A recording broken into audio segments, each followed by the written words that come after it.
Welcome back, Powerful Jawns. We missed you. I'm Nzinga. I'm Fazia. And Leek, also known as Matt. This week's episode is all about meal planning for a family. Hosted by me, the Mom Jawn. Yeah, we're going to be asking questions as a medical healer, Jawn.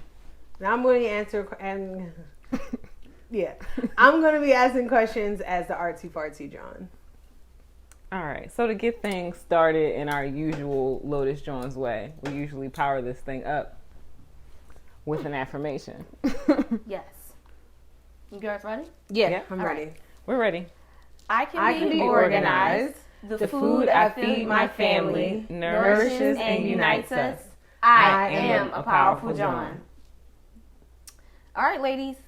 So I've had some pressing questions personally because I do not meal plan. I rarely eat food collectively in order. So the idea of taking care of a whole group of people who are going to be looking for me for direction, everybody gets a snack. Today we're all eating applesauce. Okay. I mean, there are definitely days like that. So, I have some of the questions in general is like, I know that I shop based off of being a single individual. If I want pizza today or ice cream next week, that's how I work. But how do you actually shop for a family? Well, so I'm going to try to give you the skinny. So being a mother of three, I definitely have found some tricks to help me along the way in the last 11 years. It's taken some time. So feeding a family in a day can really take up a lot of my time. So I found that making a plan and going into my days thinking about beforehand what we're going to have keeps things balanced and keeps some of the hassle down. So like, do you shop at 5 different supermarkets or you just go at it for one? It can happen that way, but I usually do try to shop for deals, and I do try to use coupons when I have them. See, I'm not doing that. But I'm listening. I'm writing down all the information. I'm not a couponer. Like, I know some people like to do that thing. I am How not do you good do at that? What, coupon? Yes. How do you coupon? Oh, no, we have shop? to find a coupon joint. I don't know. I'm not even going to sit up here and try to perpetrate like I am. I said when I have them. If I have one and it works for something that I have, of course, we're going to apply it. So what I usually do is I do shop between 2 markets usually, at least, because I don't feel like I can get everything that I need from one particular place. I mean, some people might not agree with that, or that's not how to do that thing, but I found that it's better, or it's best when I go between 2 places. My favorite 2 places happen to be Aldi and Trader Joe's. Not either one particular location, but that's where I like to start at. And like, why? Yeah, like, so what do you get from Aldi that you can't get from Trader Joe's, or like, why are those your 2 go-tos? Do you have like a special list that you like make for one versus the other?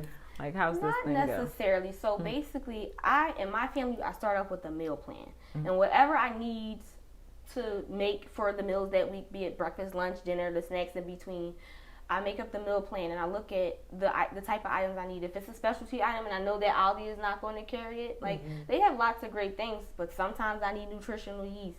I haven't found nutritional yeast yet at Aldi. I hope that anybody who is in charge of putting stuff in Aldi is listening. Put the nutritional yeast in there. Word.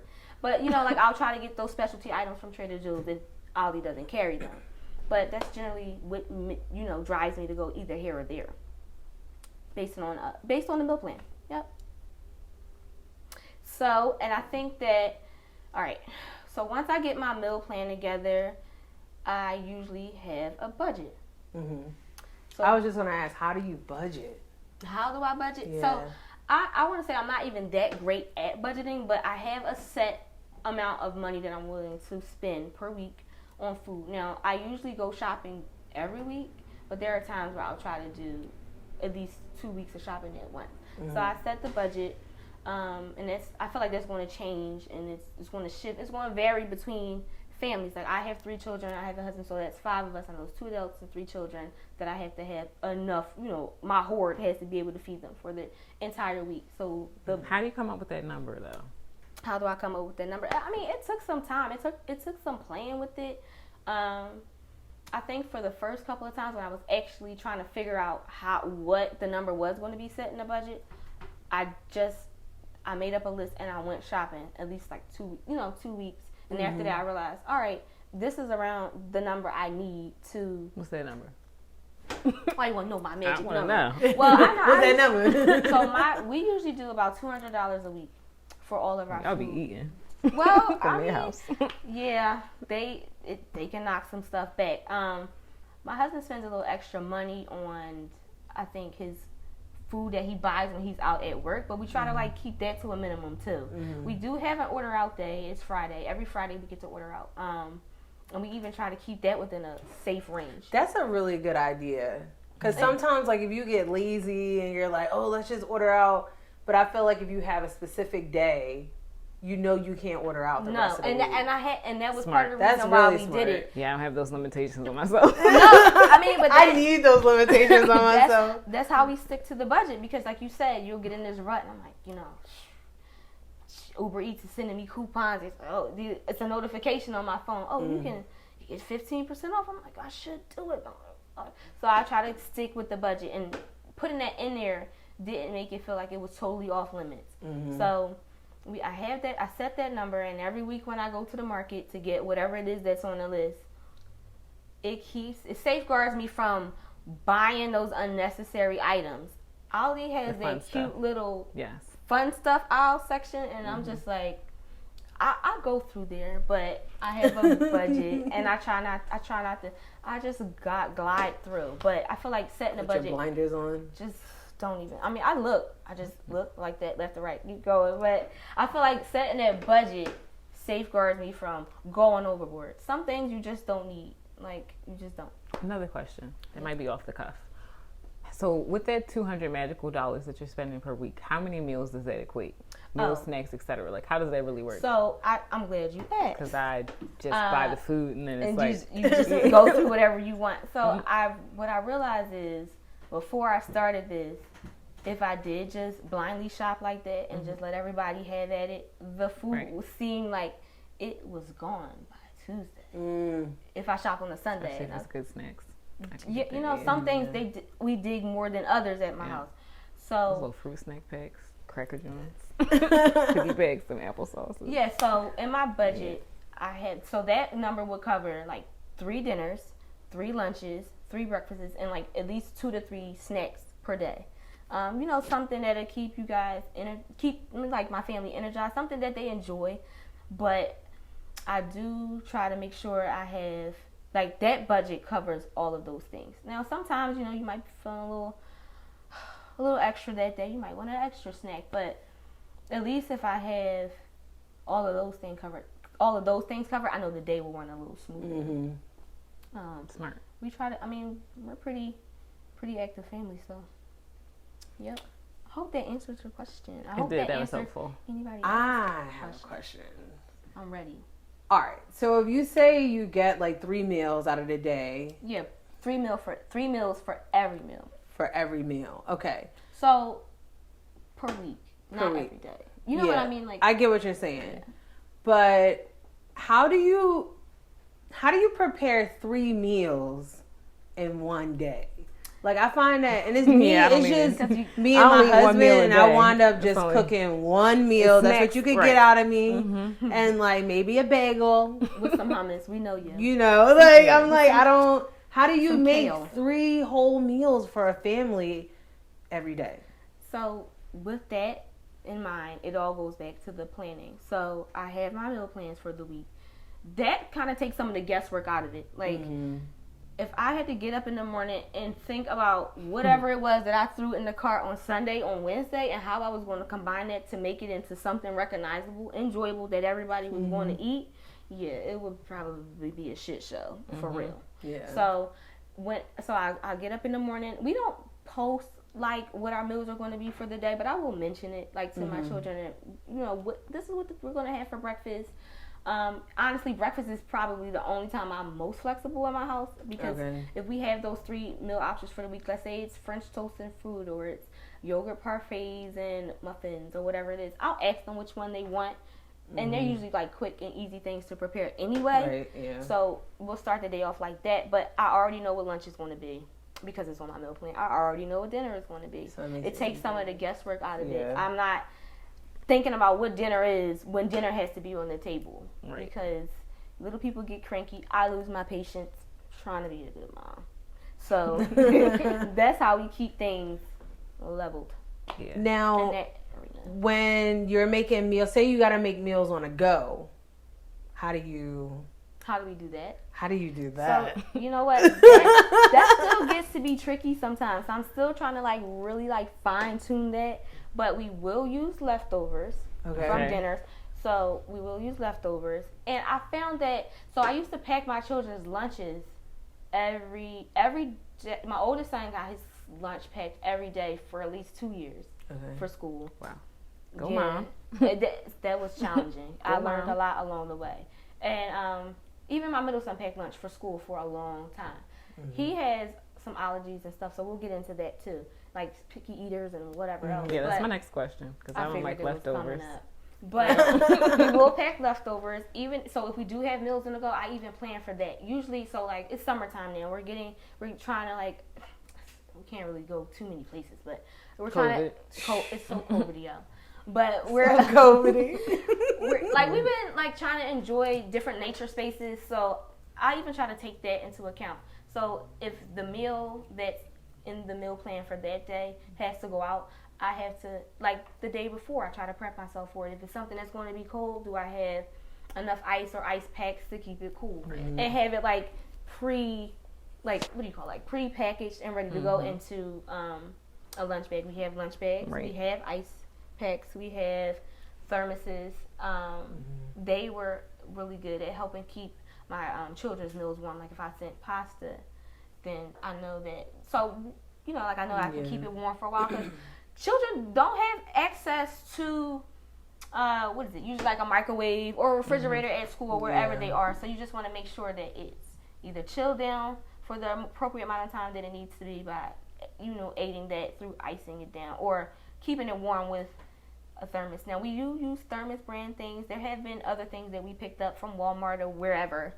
And I haven't ordered anything from them in a while, but there's a company called Zakpak. ZAKPAK. They have a lot of shameless plug. Hopefully y'all can donate some money to Lotus Jawns, because we like these places they were talking about. Seriously, I used to order little things from them all the time. They have little travel kits for the kids, the children's utensils, and things like that. And I'm even considering I don't have a lot of it, but the reusable sandwich baggies. They have those out now. I've seen those before. I know I like the concept, but I don't know, I'm a germaphobe. So I'm gonna slide my question up in here. So personally, as an adult, I'm a picky eater. My mom was good. She packed my lunch for all the years that I was a student, and she was good with trying to prep food and meals for us as kids. But I realized as an adult, looking at the responsibility of feeding a whole family, that there were days when she was like, no, if I make this spaghetti today and I put it in a deep freezer, we can defrost it 2 months from now. What? And it'll still be good. So the idea of certain things as food items makes my stomach flip a little bit. I don't want it. I don't want it. I don't want it. That's a good tactic. So I don't like leftovers. So how do you, as a mom with the kid that's I don't want that, how do you fix that? How do you prepare for the one that's I'm not eating that? Well, I thing bring them from birth that we do leftovers. Because I've used that tactic before. Prepare something beforehand and froze it. That not for 2 months though, right? Not for 2 months. It would be for the week. But if I knew that I had, because there's been times where somebody, there's 3 of them. Somebody was just born, and then I was working, and my husband wasn't there. So I have used that. We do use leftovers in my house. I got to get better with that if I ever dream of having children.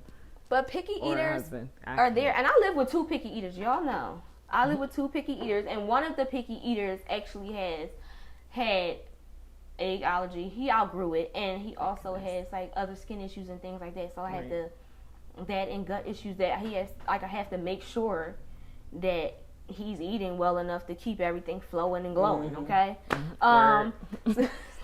So with these picky eaters, I found picky eaters can make you want to give up on life.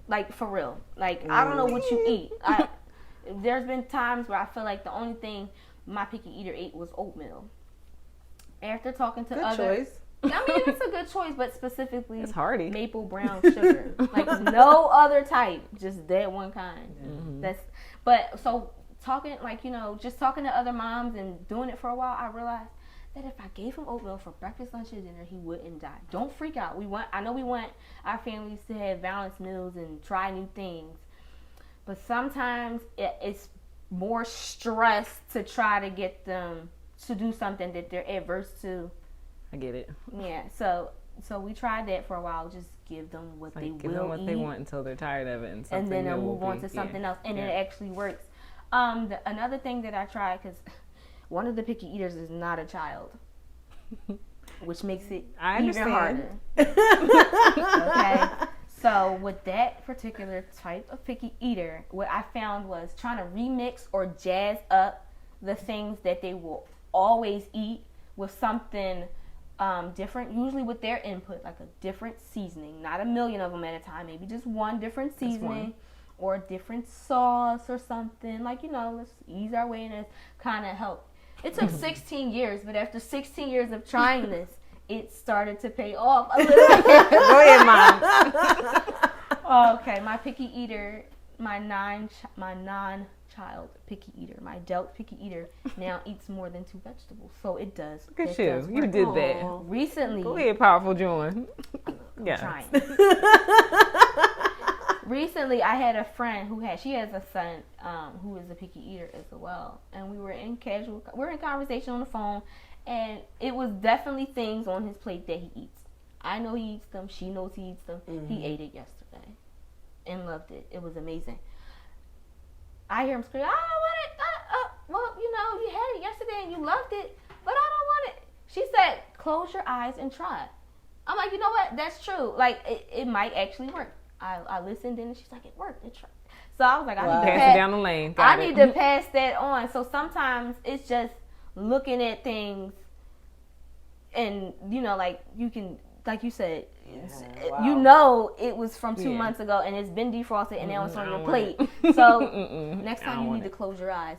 No. Close your eyes, open your mouth and try it. That kind of pause. Anyway. That helps too. But one thing that you did that kind of like sparks a thought in my head too. I do notice that when you're preparing meals for your children, you do decorate the plate. So I do feel like that adds, some flavor to it. If the food looks delicious, I'm more inclined to say maybe it is delicious. It looks like 2-month-old gazpacho. And it took me a while to get to that point because I used to be moving fast, so I used to just her plates are beautiful. They look like butterflies and stuff. That's why I'm like, cute plates, I used to have those 3-section plates, and everybody gets a color. I don't know if that's a thing with other moms, but that's a thing with me, and it works.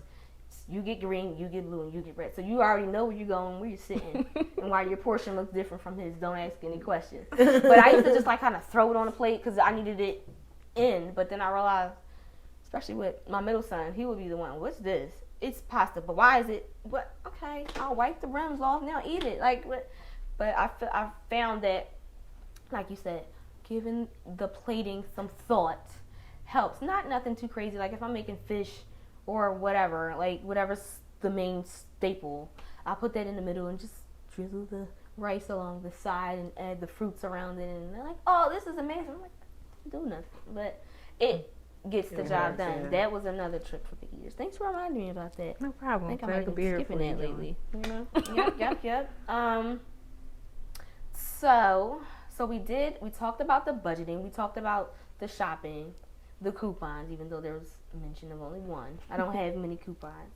What else would Powerful Jawns need to know if they're trying to meal plan for a family? I wanted to know, like, how do you make the children a part of the meal planning? Because I know, like, especially if you have a picky eater, you probably got to be like, hey, boo, what you want this week? And, like, how do you do that? That's a good question. That's pretty much it. We do talk at the meals. That I feel like that makes the meal slap different, makes it better. Like we do talk about it, and if it's getting towards the end of the week or whenever, I will talk to them about it at the meal.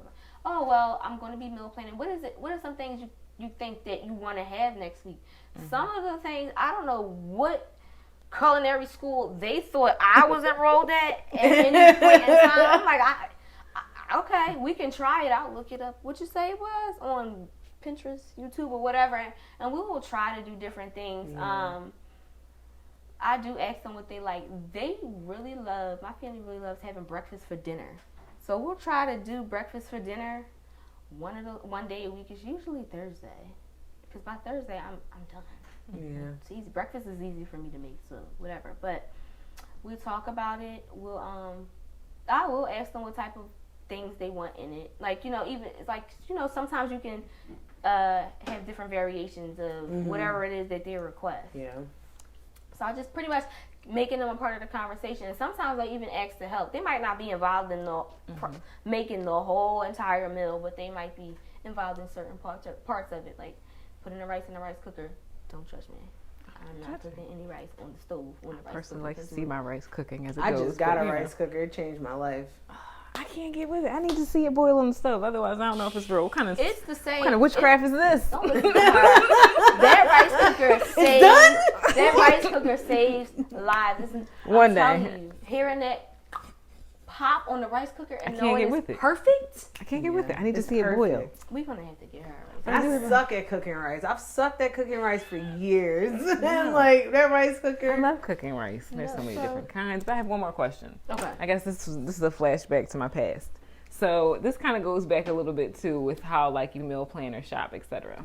Now I remember when my mom would go grocery shopping, it was like sacred space. She would sneak out at like 5 a.m. and be the first one in line at whatever supermarket she was going in. She would sneak out while we were all sleeping, and it was her sacred time to go through the aisles and peruse. Is that also a sacred time, or do you allow your children to go shopping with you at the grocery store? Or is the idea of them saying, Mama want that, not a thing? I'm not going to lie. I do like to shop solo. And I also feel like children should be involved at some point, at some time, shopping, because it's a whole experience in itself. It's learning how to interact with people. It's learning how to pick out produce and, find all the healthy things, read the nutrition labels. Like, just try to be mindful when you are picking up food. And what I found is when I go to the grocery store with my children, I often want to leave them there so they do not make it on the trips all of the time. Got it. If it's going to be a short stint, I do take them in with me. I mean, the younger two are pretty young, and especially the younger one. The younger one, I'll forget with the list what I came in here for, and I'll double check and make sure I have them all when I left. It can be a different type of situation, so I usually don't. I usually leave them with that, go do the trip. That way I don't get sidetracked and sidebarred, and then I come home with all my children, the correct amount. Got it. Yep. But I do feel like they do need to be involved. It's something they need to do. But I do not do it all the time. I'm glad you asked that. Because I've been shopping with Ashley with the kids. And it's great. It's really awesome. It's. I don't know if I've ever done I have so much fun. Do you? No, I have so much fun. Most of the time, I feel like when we've gone shopping. I don't think I've done that. Yep. I think we only shop without the children. Total escape. Yeah. So Go you guys. Thank you. It can be something, but it's always a joy. It's great. I heard it's great. So we did. So I think we probably covered everything. But, I think. But the meal plan itself. Oh. You didn't tell them like the most important part. So I don't do anything extra special. I feel like you could probably offer me some advice in this area on what organizational apps to use to color code everything and make it all perfect. Okay. But I just use my notes on my phone. That's cool too. With the little check bubbles. And what I do is I usually come up with 3 meal ideas for each meal of the day. So 3 meal ideas for breakfast, 3 meal ideas for lunch, and 3 meal ideas for dinner. We do leftovers. You know this. You're not over enough to have leftovers. And then I have my snack options. We have AM snack options, which I usually try to get like 3 of them, and PM snack options. Ooh, AM and PM. Yeah. Just get all the snacks, and then it's like whenever I want a snack, that's when I'm getting it. The only snack I can think of is chips and hummus. And no, there's kids have the best snacks. Okay, they got those little applesauce. That's like her favorite. The applesauce snacks. They got like the little teeny like fruit snack Johns. They got like little power packs with the apples, and then you got like the dip. I do like that dip shit. I like that caramel dip shit. The caramel apples. Yes. I love the kids snacks. One too. So I don't have no kids, but I got all of the snacks. You do. That's why they always want to come over your house. Is that why? Yes. I am fully stocked at any given time, and I travel with snacks too in my purse. It's serious. So what I usually do is I do just that. I pick out 3 options for those 3 meals a day, and then the 2 snacks a day, the AM snacks and PM snacks. And I have kind of dedicated certain days of the week to be cook days. I know this probably won't work for everybody, but it's kind of like helped me kind of keep a flow. So I know that if I cook on Sunday, whatever I cook on Sunday, I'll cook enough. If I cook, so for usually it's dinner that I usually prepare breakfast the day of and lunch the day of. I just know what it is. And it's usually an easy prep. I mean, there is an app that I do use. It's called Tasty. To come up with like quick ideas or like see how to quickly do something. Oh, sorry, bitch. I don't know any other like meal apps to use, but so that's one I use. I come up with those ideas. So dinner is usually the one I'm worried about the most. It's the end of the day. I done mommed all hard during the day. I went to work. I did my due diligence in the community. So dig it. Like you need to get fed so that you can go to bed on time because that's happening. So usually I know when I cook, whatever I cook on Sunday is going to be for Monday. Whatever I cook on Tuesday, we'll have on Wednesday. Whatever I cook on Thursday is dinner for Saturday because we order out on Friday because I'm not warming up nothing. That's how that goes. Carry the one, pass it through. Got you. That's how that goes. Yeah, so usually breakfast, they can have usually any one of those options. Lunch, I'll kind of try to prep lunch at breakfast. Like I'll get breakfast out the way. It's a whole job. It is, but I know if I hurry up and do you think snack about while you're doing this? Because I feel like it's a lot. Unfortunately, I am bad at that. I do snack as I'm doing it, and then that's how I eat. I need to get better at sitting down. That's why I try to make it a point to sit down with them at dinner. They're like, Mom, sit with us. And I'm already done. I've already had everything you had. I had a little bit off of each plate. By the time I go to sit down, I'm full. So but I do snack along the way. So I usually, if I'm cooking breakfast, if I know we're going to have, like, if they want sandwiches or whatever it is, quesadillas at lunch, I'll kind of try to, like, put those things in a particular space. Or, like, if it's something that has to be cooked, like if it's meat or the beans or whatever we're going to use for the protein that day, I kind of try to prep it right after breakfast. Yeah. So that when it's lunchtime, I can just bang it out. We can have our quiet moment and the day kind of flows. I know when I have to think on my feet like that, I become crazy. You know, I go from Mary Poppins to Mother Dearest. From 0 to 100 real quick. Got it. Yep. I learned a lot. Yeah, I do. I feel like I really learned a lot. Yeah, I mean, I'm going to grow up and eat leftovers. I'm lying. Well, look. Maybe. So not every day. It took me some time to kind of come up with these ideas. Some of the ideas aren't all mine. Like I learned them along the way in the last decade from other moms who were momming before me. The momming to one child and then having multiples was different. So I'm like, all right, something has to shift. Like I can't, do all like you want to. You're just not an octopus. Like it just so. I feel like the planet is really what makes it. And I'm not even that good at planning, but I know this is something I will work on every week. And once you start to do it, it'll be faster and faster because you'll get quicker at it. You know what it is that you have to do. Just get it done. Yeah. Yep. Got it. I hope that all the moms out there, I hope this helped them. Yeah. I think it did. I think it helped non-mom Jawns too because I got a lot out of it too. Yeah, so. I did. I know that I'm stubborn and that there's some things that I will never achieve until I have to. I'm going to eat snacks and order out until I have to save for things. And no. Just meal plan your lunches for the week. And let us know how it goes. Picky enough where I might say that I want salmon on Monday, but I might not want it on Monday when Monday comes. But I'm going to have it in case I change my mind for Tuesday. Because it's not. We're going to work on her. We're gonna might be something different. We're going to bring this back to y'all. We're going to let you know how. We're going to rehabilitate her. If I can really rehabilitate. I'm moldable. I'm not eating spaghetti though. I'm sorry. Oh yeah, it's we had a trauma. whole spaghetti talk. It's childhood trauma. But I feel like all in all, I did learn a lot. Oh, thank you. I'm glad I could share. Yeah, it was great. We're going to do our usual ritualistic closeout. Like, yeah, we're going to close out with our affirmation. All right. So thank you, Jawns, for watching. Thank you for watching. Yes. As always, like, subscribe, comment below. And I'm pretty sure we're going to have to, we're going to compile all this information in, text form. Down there. We'll put it somewhere. Yeah, we'll link it down below. That's perfect. Yeah. All of it will be linked below. Down under. You are a trip. All right. Ready, Jawns? Right. Yes. All right. I can be organized. The food I feed my family nourishes and unites us. I am a powerful Jawn.